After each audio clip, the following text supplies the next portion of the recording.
19वें 20वें श्लोक में कर्मयोग से सिद्ध महापुरुष की कर्मों से निर्लिप्तता का वर्णन करके अब भगवान 21वें श्लोक में निवृत्ति परायण और 22वें श्लोक में प्रवृत्ति परायण कर्मयोग के साधक की कर्मों से निर्लिप्तता का वर्णन करते हैं।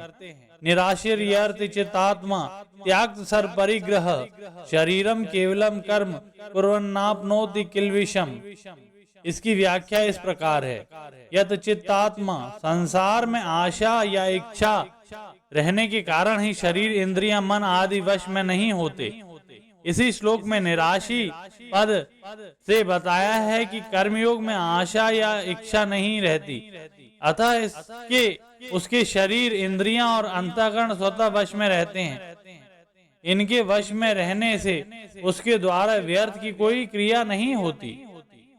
त्याग सर्व परिग्रह कर्मयोगी अगर सन्यासी है तो वह सब प्रकार की भोग सामग्री के संग्रह का स्वरूप से त्याग कर देता है। अगर वह ग्रस्त है तो वह भोग बुद्धि से किसी भी सामग्री का संग्रह नहीं करता। उसके पास जो भी सामग्री है उसको वह अपनी और अपने लिए न मानकर संसार की और संसार के लिए ही मानता है तथा संसार के सुख में ही उस सामग्री को लगाता है।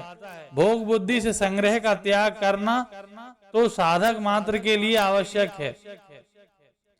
ऐसा निवृत्ति परक श्लोक गीता में और कहीं नहीं आया है।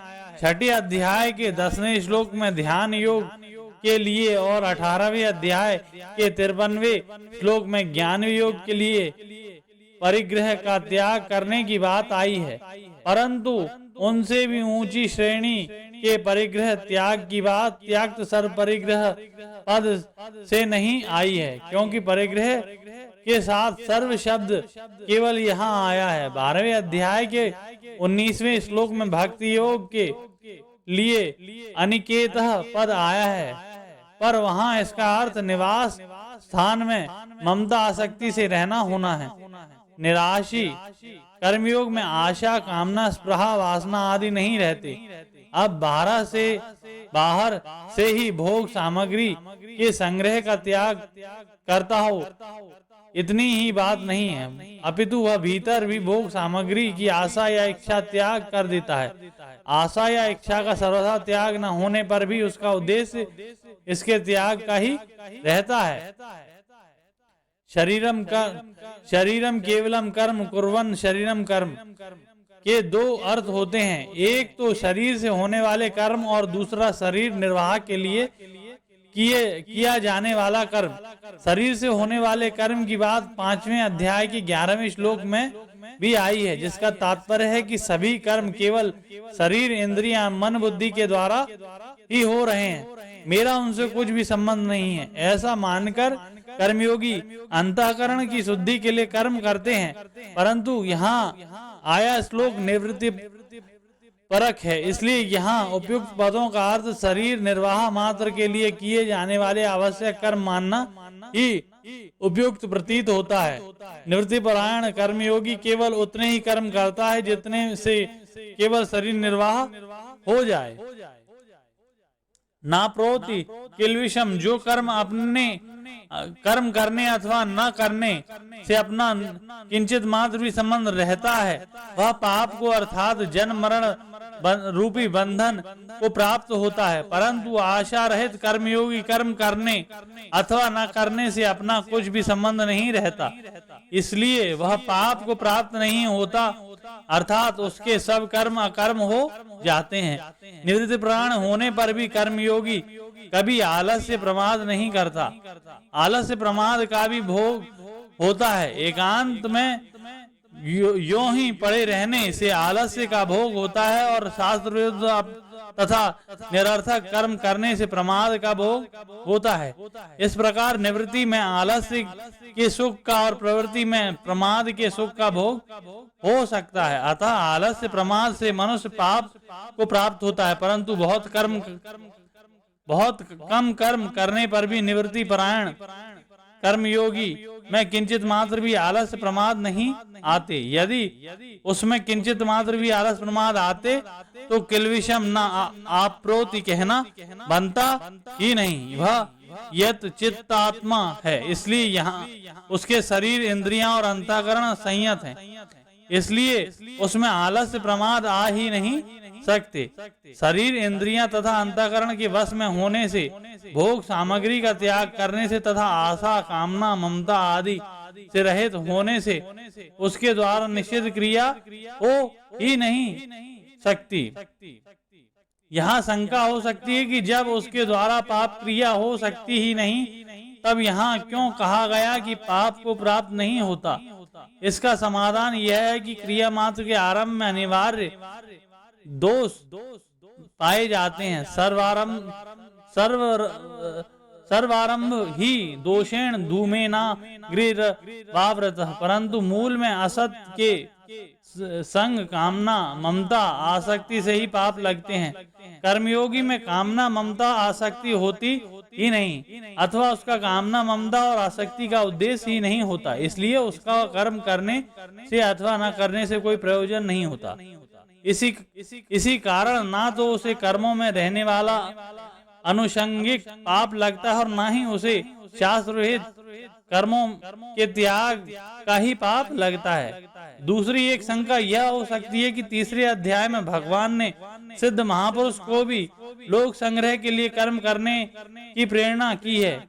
अपने लिए भी भगवान ने कहा है कि त्रिलोकी में कुछ भी कर्तव्य और प्राप्तव्य न होने पर भी मैं सावधानी पूर्वक कर्म करता हूँ, अतः शरीर निर्वाह मात्र के लिए कर्म करने वाले कर्मयोगी को क्या लोक संग्रह के त्याग का दोष नहीं लगेगा। इसका समाधान यह है कि कामना, ममता आदि न रहने के कारण उसे कोई दोष नहीं लगता। यद्यपि सिद्ध महापुरुष में और भगवान में कामना, ममता आदि का सर्वथा अभाव होता है, तथापि जो लोक संग्रह के लिए कर्म करते हैं यह उनकी दया कृपा ही है।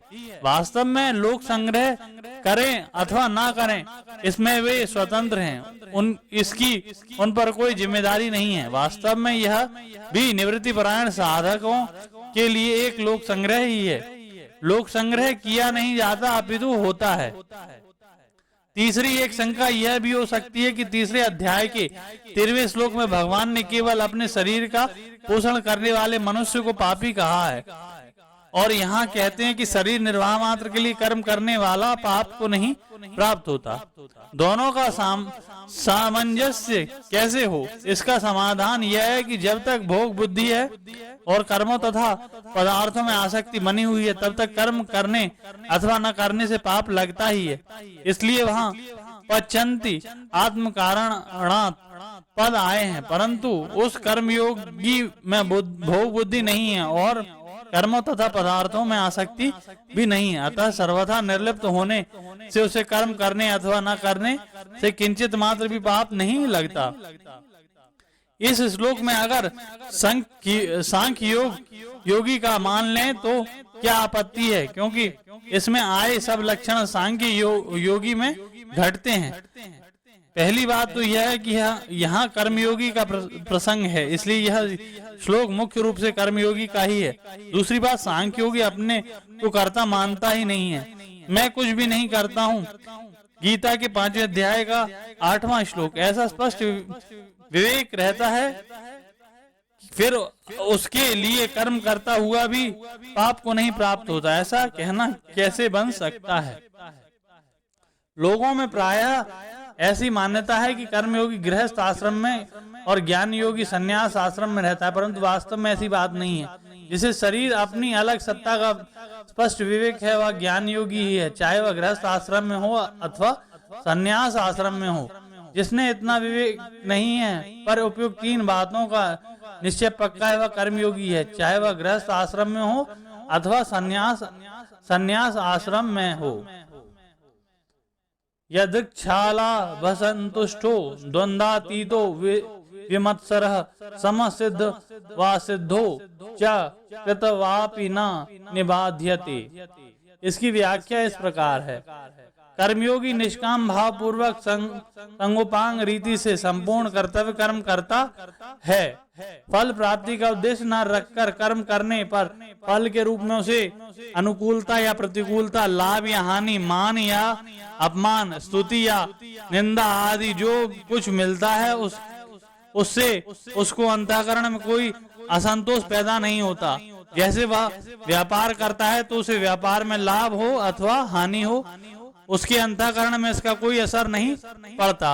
वह हर एक परिस्थिति में समान रूप से संतुष्ट रहता है, क्योंकि उसके मन में फल की इच्छा नहीं होती। तात्पर्य यह है कि व्यापार में उसे लाभ हानि का ज्ञान तो होता है, पर वह उसके अनुसार यथोचित चेष्टा भी करता है। वह परिणाम में अनुकूलता प्रतिकूलता का थोड़ा असर पड़ जाए तो भी उसे घबराना नहीं चाहिए, क्योंकि साधक को अंतःकरण में वह प्रभाव स्थायी नहीं रहता, शीघ्र मिट जाता है।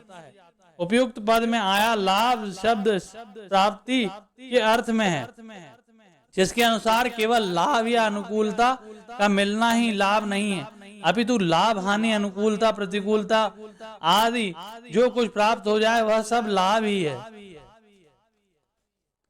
तीसरे अध्याय के 9वें श्लोक के पूर्वार्ध में भगवान ने व्यतिरेक रीति से कहा था कि यज्ञ के अतिरिक्त कर्म मनुष्य को बांधते हैं। अब 23वें श्लोक के उत्तरार्ध में उसी बातों को अन्वय रीति से कहते हैं।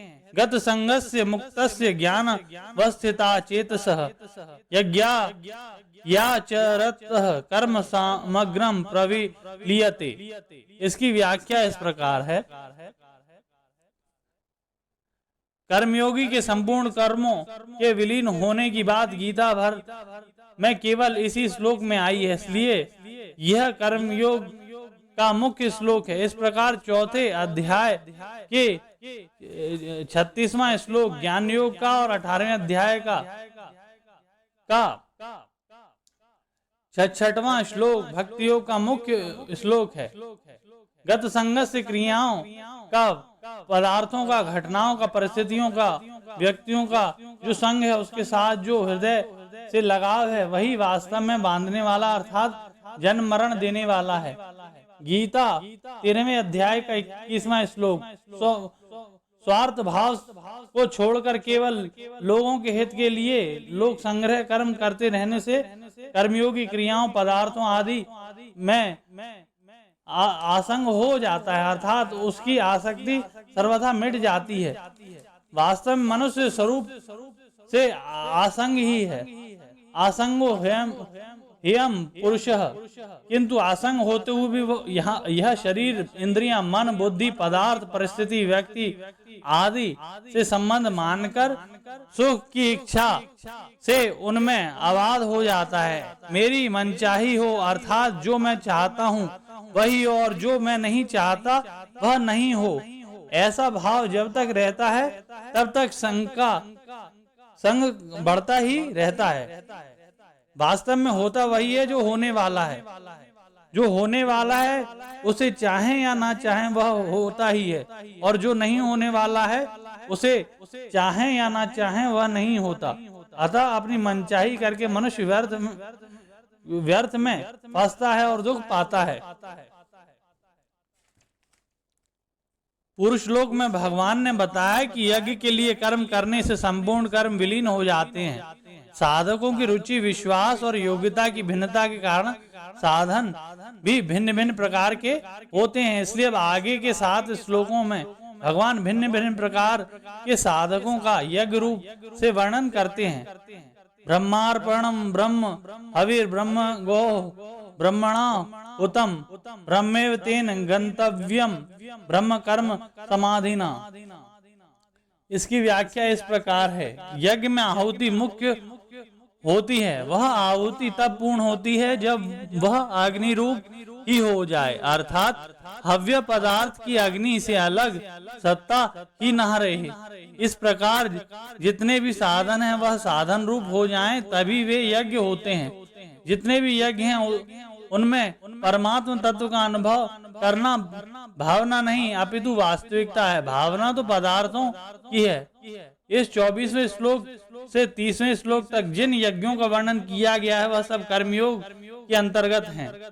जिस पात्र में अग्नि में आहुति दी जाती है उस सुश्रक सुषुवा आदि को यहाँ अर्पणम पद से कहा गया है। उस अर्पण को ब्रह्म ही माने। तिल जौ घी आदि जिन पदार्थों का हवन किया जाता है उस हव्य पदार्थ को भी ब्रह्म ही माने। आहुति देने वाला भी ब्रह्म ही है। जिसमें आहुति दी जाती है वह भी अग्नि भी ब्रह्म ही है और आहुति देने वाला रूप क्रिया भी ब्रह्म ही है, ऐसा माने। जैसे हवन करने वाला पुरुष सुत्रवा हवि अग्नि आदि सब को ब्रह्म का ही स्वरूप मानता है, ऐसे ही जो प्रत्येक कर्म में कर्ता कारण कर्म और पदार्थ सबको ब्रह्म रूप ही अनुभव करता है उस पुरुष की ब्रह्म में ही कर्म समाधि होती है, अर्थात उसकी संपूर्ण क्रिया में ब्रह्म बुद्धि होती है। उसके लिए संपूर्ण कर्म ब्रह्म रूप ही बन जाते हैं। ब्रह्म के सिवाय कर्मों का अपना कोई अलग स्वरूप रहता ही नहीं।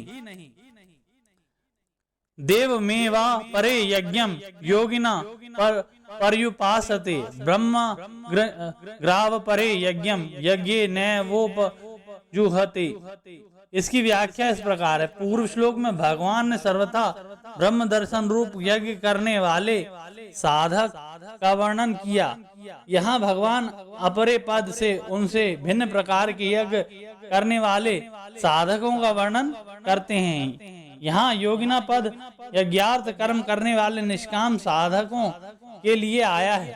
संपूर्ण क्रियाओं तथा पदार्थों को अपना और अपने लिए न मानकर उन्हें केवल भगवान का और भगवान के लिए ही मानना देव यज्ञ है, अर्थात भगवद पर्ण रूप यज्ञ है। भगवान देवों के भी देव हैं, इसलिए सब कुछ उनके अर्पण का देने को ही यहाँ देव यज्ञ कहा गया है।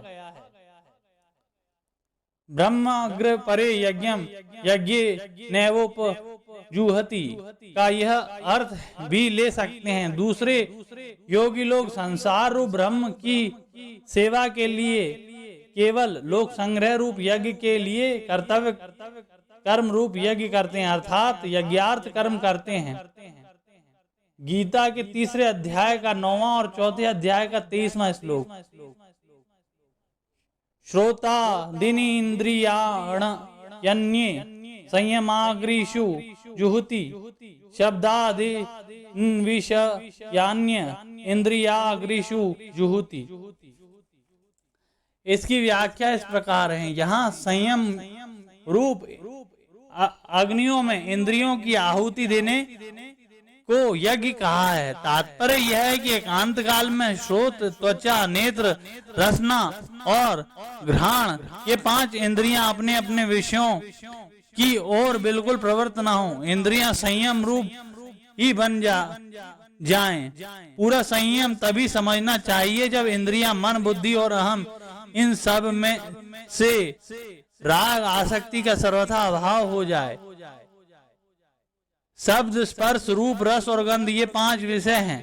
विषयों का इंद्रिय रूप अग्नियों में हवन करने से वह यज्ञ हो जाता है। तात्पर्य यह है कि व्यवहार काल में विषयों का इंद्रियों से संयोग होते रहने पर भी इंद्रियां में कोई विकार उत्पन्न न हो।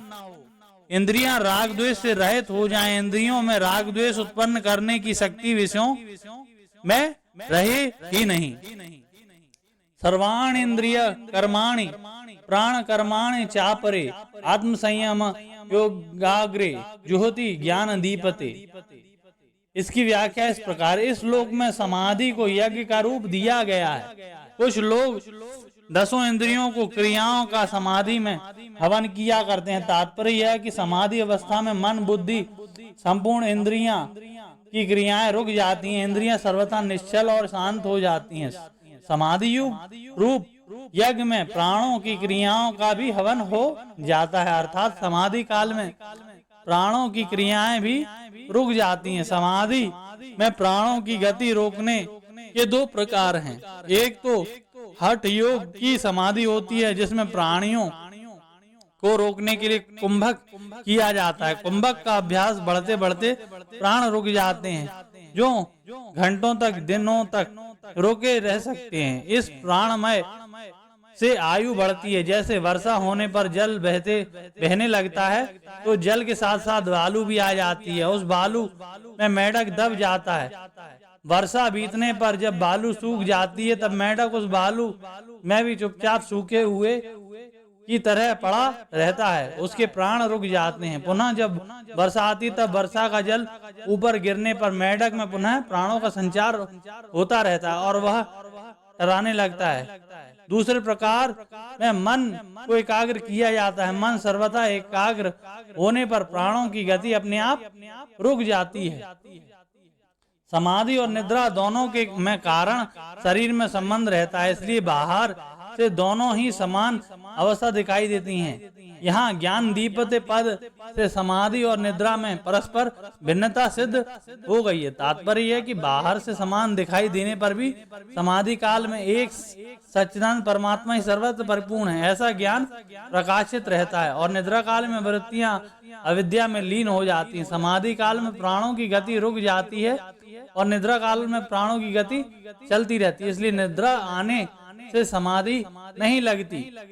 चित्त वृत्ति रोध रूप अर्थात समाधि रूप यज्ञ करने वाले योगी लोग इंद्रियां तथा प्राणियों की क्रियाओं का समाधि योग रूप अग्नि में हवन किया करते हैं। अर्थात मन बुद्धि सहित संपूर्ण इंद्रियों और प्राणों की क्रियाओं को रोककर समाधि में स्थित हो जाते हैं। समाधि काल में संपूर्ण इंद्रियां और प्राण अपने चंचलता खो देते हैं।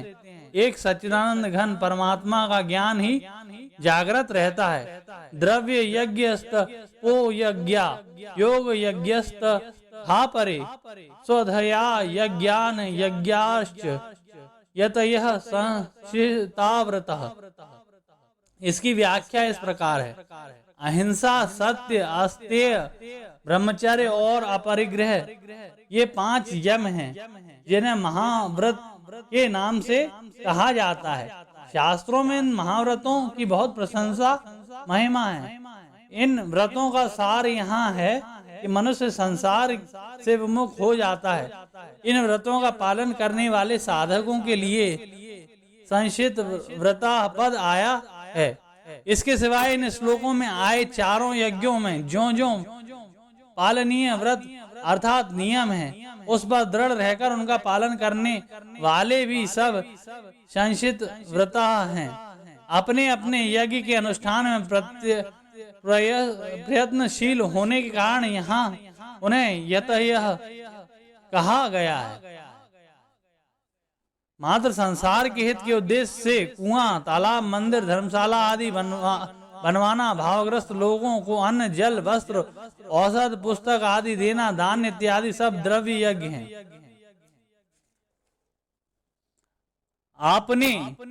आपने जुहति प्राणम प्राणे पानम तथा परे प्राणपान गति रुध्वा प्राणयाम परायणः अपरे नियताहारः प्राणेषु जुहति सर्वेप्येते यज्ञविदो यज्ञक्षित कल्मषः। इसकी व्याख्या इस प्रकार है। प्राण का स्थान हृदय तथा अपान का स्थान नीचे है। श्वास को बाहर निकलते समय वायु की गति ऊपर की ओर तथा श्वास को भीतर से जाते समय वायु की गति नीचे हो जाती है। इसलिए श्वास को बाहर निकलना प्राणों का कार्य है और श्वास को भीतर ले जाना अपान का कार्य है।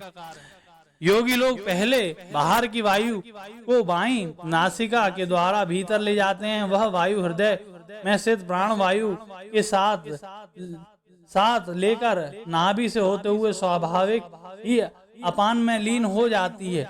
इसको पूरक कहते हैं। फिर वे प्राणवायु और अपान वायु दोनों की गति रोक देते हैं। अतः ना तो श्वास बाहर जाती है और ना श्वास भीतर ही आता है। इसको कुंभक कहते हैं। इसके बाद वे भीतर की वायु को दाईं नासिका के द्वारा बाहर निकालते हैं और वह वायु स्वाभाविक ही प्राणवायु को तथा उसके पीछे पीछे अपान वायु को साथ लेकर बाहर निकलती है। यही प्राण वायु में अपान वायु का हवन करना है। इसको रेचक कहते हैं। 4 भगवान नाम से पूरक, 16 भगवान नाम से कुंभक और 8 भगवान नाम से रेचक किया जाता है। इस प्रकार योगी लोग पहले चंद्र नाड़ी से पूरक, फिर कुंभक और फिर सूर्य नाड़ी से रेचक करते हैं। इसके बाद सूर्य नाड़ी से पूरक, फिर कुंभक और फिर चंद्र नाड़ी से रेचक करते। इस तरह बार बार पूरक कुंभक रेचक करना प्राणायाम रूप यज्ञ है। परमात्मा प्राप्ति के उद्देश्य से निष्काम भाव से पूर्वक प्राणायाम के परायण होने से सभी पाप नष्ट हो जाते हैं। 24वें श्लोक से 30वें श्लोक के पूर्वार्ध तक भगवान ने कुल 12 प्रकार के यज्ञों का वर्णन किया और 30वें श्लोक से के उत्तरार्ध से यज्ञ करने वाले साधकों की प्रशंसा किया। भगवान आगे के श्लोक में यज्ञ करने से होने वाले लाभ और न करने से होने वाली हानि बताते हैं। यज्ञ शिष्टा अमृता भुजो यान्ति ब्रह्म सनातनम नायम लोको सयज्ञस्य कुतोन्यः पुरुष सतम। इसकी व्याख्या इस प्रकार है। यज्ञ करने से अर्थात निष्काम भाव पूर्वक दूसरों के सुख पहुंचाने से समता का अनुभव हो जाना ही यज्ञ शिष्ट अमृत का अनुभव करना है। अमृत अर्थात अमरता का अनुभव करने वाले सनातन पर ब्रह्म परमात्मा को प्राप्त हो जाते हैं। स्वरूप तो से मनुष्य अमर है।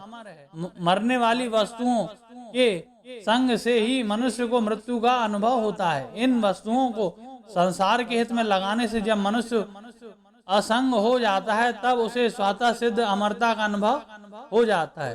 कर्तव्य मात्र केवल कर्तव्य समझकर किया जाए तो वह यज्ञ हो जाता है। केवल दूसरों के हित के लिए किया जाने वाला कर्म ही कर्तव्य होता है और जो कर्म अपने लिए किया जाता है वह कर्तव्य नहीं होता, अपितु कर्म मात्र होता है जिससे मनुष्य बनता है। इसलिए यज्ञ में देना ही देना होता है, लेना केवल निर्वाह मात्र के लिए होता है। इसी अध्याय के 16वें श्लोक में भगवान ने कर्मों का तत्व बताने की प्रतिज्ञा की थी। उसका विस्तार से वर्णन करके अब भगवान उसका उपसंहार करते हैं। एवं बहुविधा यज्ञ वेतिता ब्रह्मणो मुखे कर्म जन विधि संस्त वर्णेवं यत्वा विमोक्ष से। इसकी व्याख्या इस प्रकार है। 24वें से 30वें श्लोक तक जिन 12 यज्ञों का वर्णन किया गया है तो उसके सिवाय और भी अनेक प्रकार के यज्ञों का वेद की वाणी से विस्तार से वर्णन किया गया है। कारण कि साधकों की प्रवृत्ति के अनुसार उनकी निष्ठाएं भी अलग अलग होती हैं तथा उसके अनुसार भी अलग अलग होते हैं साधन।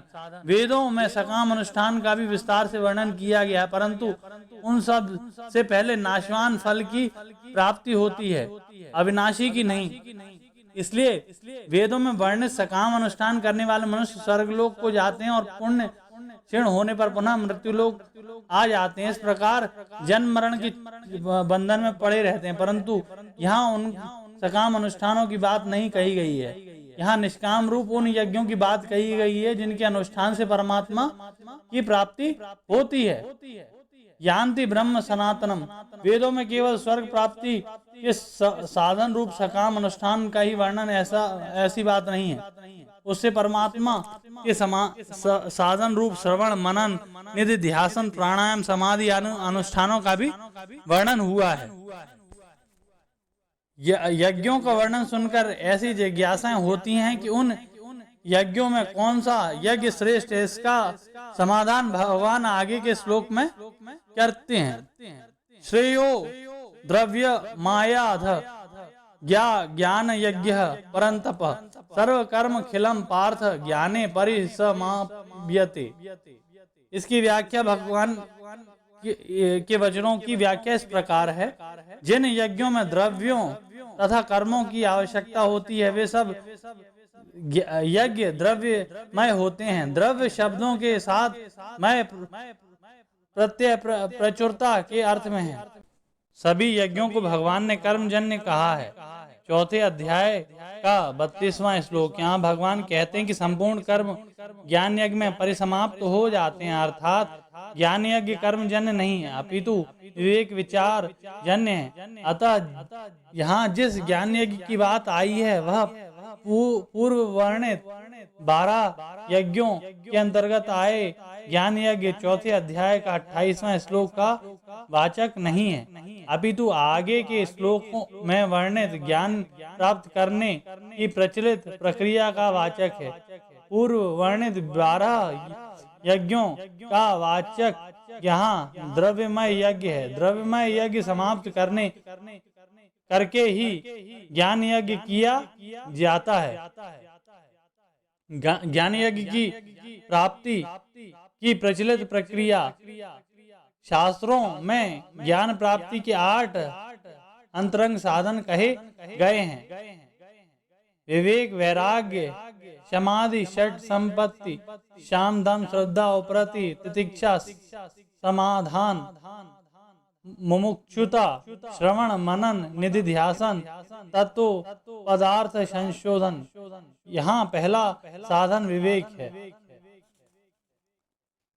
अर्जुन अपना कल्याण चाहते हैं, तथा कल्याण प्राप्ति के विभिन्न साधनों का यज्ञ रूप में वर्णन करके अब भगवान ज्ञान यज्ञ के द्वारा तत्व ज्ञान प्राप्त करने की प्रचलित प्रणाली का वर्णन करते हैं। तद्विधि प्राणिपातेन परिप्रशेन सेवया उपदेक्ष्यन्ति ते ज्ञानम ज्ञानिनास्तत्वदर्शिनी। अर्जुन ने पहले कहा था कि युद्ध में स्वजनों को मारकर मैं हित नहीं देखता।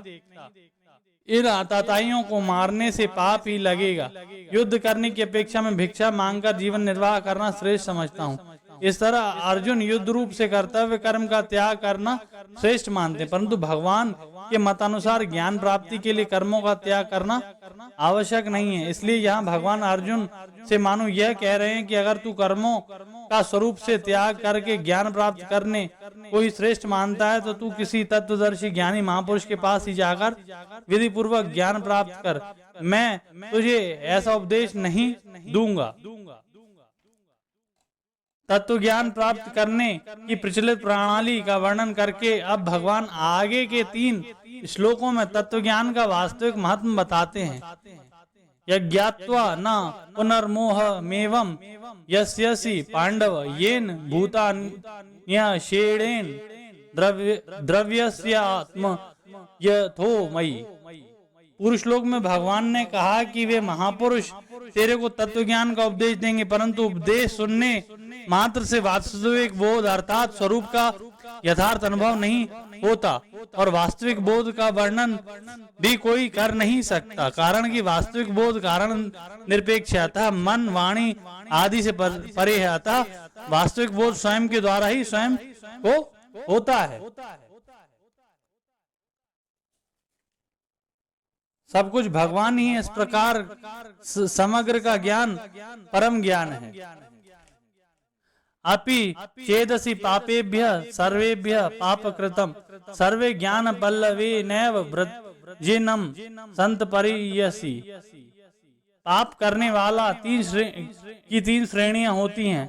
पापकृत अर्थात पाप करने वाला, पापकृत अर्थात 2 पापियों में से एक अधिक पाप करने वाला, और पापकृतम अर्थात संपूर्ण पापियों में सबसे अधिक पाप करने वाला। यहाँ पापकृतम पद का प्रयोग करके भगवान कहते हैं कि अगर तू संपूर्ण पापियों में भी अत्यंत पाप करने वाला है, तो भी तत्व ज्ञान से तू संपूर्ण पापों से तर सकता है। भगवान का यह कथन बहुत आश्वासन देने वाला है। यथे धंसी समिधो गृभस्मत्कुरुतेर्जुन ज्ञानाग्नि सर्व कर्माणि भस्म सात कुरुते तथा। पीछे के श्लोक में भगवान ने ज्ञान रूपी नौका के द्वारा संपूर्ण पाप समुद्र को उतारने की बात कही थी। उससे यह प्रश्न पैदा होता है कि पाप समुद्र तो शेष रहता है, फिर क्या होगा। अतः भगवान पुनः दूसरा दृष्टांत देते हुए कहते हैं कि जैसे प्रज्वलित अग्नि काष्ठ आदि संपूर्ण ईंधनों को इस प्रकार भस्म कर देती है, उसका किंचित मात्र भी अंश शेष नहीं रहता, ऐसे ही ज्ञान रूप अग्नि संपूर्ण पापों को इस प्रकार भस्म कर देती है कि उसका किंचित मात्र भी अंश शेष नहीं रहता। अब भगवान आगे के श्लोक में पूर्व धर्म में तत्व ज्ञान की महिमा बताते हुए उत्तरार्ध में कर्मयोग की विशेष महत्ता प्रकट करते हैं। नाहिम ज्ञानेन सदृशम पवित्र मिह विधते तत्वस्यम योग संसिद्धिम काले नात्मनि विन्दति। यहाँ इद पद मनुष्य लोक का वाचक है, क्योंकि सबका सब पवित्रता इस मनुष्य लोक में ही प्राप्त की जाती है। पवित्रता प्राप्त करने का अधिकार और अवसर मनुष्य शरीर में है, ऐसा अधिकार किसी अन्य शरीर में नहीं है। अलग अलग लोक के अधिकार भी मनुष्य लोक से ही मिलते हैं। संसार की स्वतंत्र सत्ता को मानने तथा उससे सुख लेने की इच्छा से ही संपूर्ण दोष पाप उत्पन्न होते हैं। तत्व ज्ञान होने पर संसार की स्वतंत्र सत्ता नहीं रहती, तब संपूर्ण पापों का सर्वथा नाश हो जाता है। अब भगवान आगे के श्लोक में ज्ञान प्राप्ति के पात्र का निरूपण करते हैं। श्रद्धावान लभते ज्ञानम ज्ञानम तत्परः संयतेन्द्रिय ज्ञानम लब्ध्वा परम शांति मचिरेणाधिगच्छति। इसकी व्याख्या इस प्रकार, श्रद्धावान पुरुष को ज्ञान प्राप्त होने की बात आई है। अपने में श्रद्धा कम होने पर भी मनुष्य भूल से अपने से अधिक श्रद्धा वाला मान सकता है। इसलिए भगवान ने श्रद्धा की पहचान के लिए दो विशेषण दिए हैं, संयतेन्द्रिय और तत्पर। जिसमें इंद्रियां पूर्णतः वश में हो वह संयतेन्द्रिय है, और जो अपने साधन में तत्परता पूर्व लगा हुआ हो वह तत्पर है। साधन में तत्परता की कसौटी है इंद्रियों का संयत होना। अगर इंद्रियां संयत नहीं है तो विषय भोगों की तरफ जाती हैं, जो साधन प्रयाणता में कमी समझनी चाहिए। जो ज्ञान प्राप्ति का अपात्र ऐसे विवेकहीन संशयात्मा मनुष्य की भगवान आगे के श्लोक में निंदा करते हैं। अज्ञाश्च श्रद्धाधानश्च संययात्मा विनश्यति नायम लोकेस्ति न परो न सुखम संशयात्मनः। जिस पुरुष का विवेक अभी जागृत नहीं हुआ है तथा जिज्ञासा जितना विवेक जागृत हुआ है उनको महत्व नहीं देता, और साथ ही जो अश्रद्धालु है ऐसे असंशय युक्त पुरुष का परमार्थिक मार्ग से पतन हो जाता है। कारण कि संशय युक्त पुरुष की अपनी बुद्धि तो प्रकृत है, शिक्षा रहित है और दूसरे की बात का आदर नहीं करता। फिर ऐसे पुरुष के ये संशय कैसे नष्ट हो सकते हैं, और संशय नष्ट हुए बिना उसकी उन्नति भी कैसे हो सकती है। भगवान ने 33वें श्लोक में ज्ञान योग का प्रकरण आरंभ करते हुए ज्ञान प्राप्ति का उपाय तथा ज्ञान की महिमा बताई।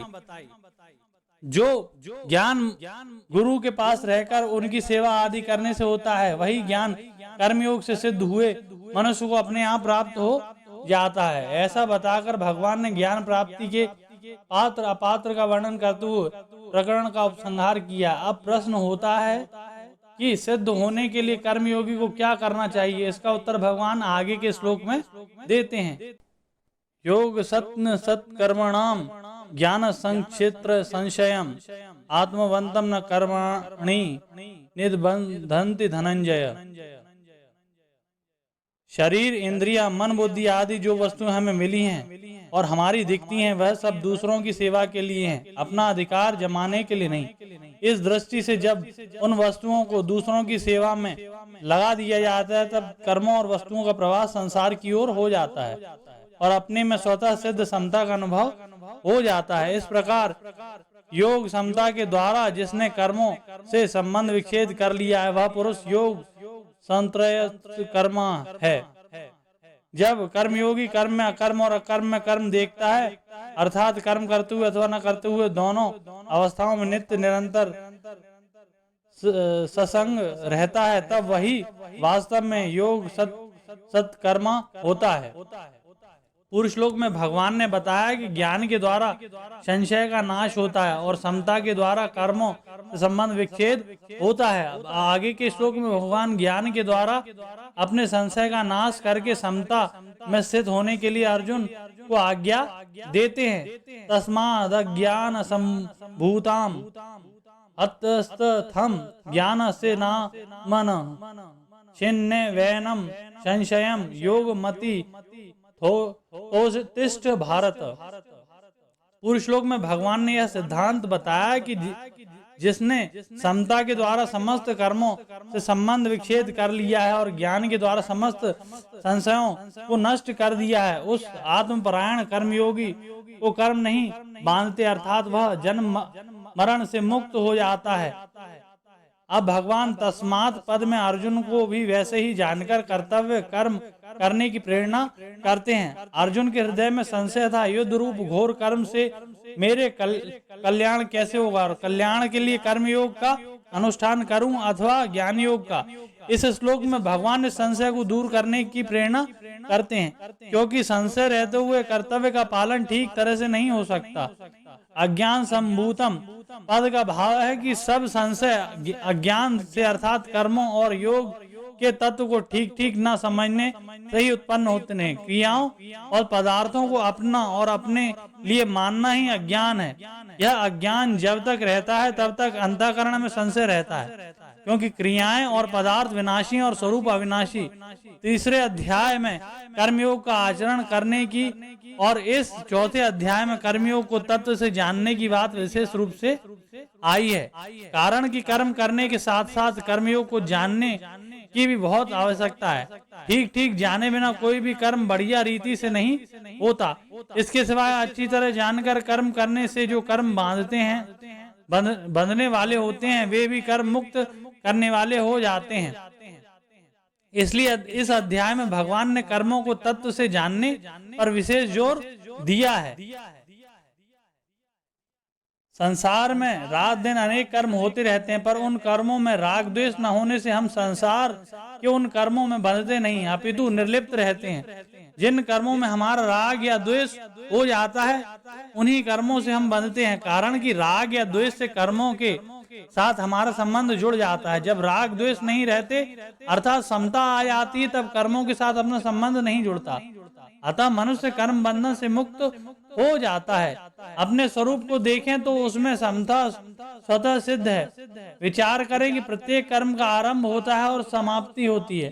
उन कर्मों का फल भी आदि और अंत वाला होता है, परंतु स्वरूप निरंतर ज्यों का त्यों रहता है। कर्म और फल अनेक होते हैं, पर स्वरूप एक ही रहता है। अतः कोई भी कर्म और अपने लिए न करने से और किसी भी पदार्थ को अपने और अपने लिए न मानने से जब क्रिया पदार्थ रूप संसार से सर्वथा संबंध विच्छेद हो जाता है, तब स्वतः सिद्ध समता का अपने आप अनुभव हो जाता है। ओम तत्सदिति श्रीमद् भगवद गीता सुपनिषत्सु ब्रह्म विद्यायाम योग शास्त्री श्री कृष्ण अर्जुन संवादे ज्ञान कर्म संन्यास योग नाम चतुर्थोध्याय। इस प्रकार ओम तत्सत इन भगवान नामों के उच्चारण पूर्वक ब्रह्म विद्या और योग शास्त्र मय श्रीमद् भगवत गीता उपनिषद रूप श्री कृष्ण अर्जुन संवाद में ज्ञान कर्म संन्यास योग नामक चौथा अध्याय पूर्ण हुआ।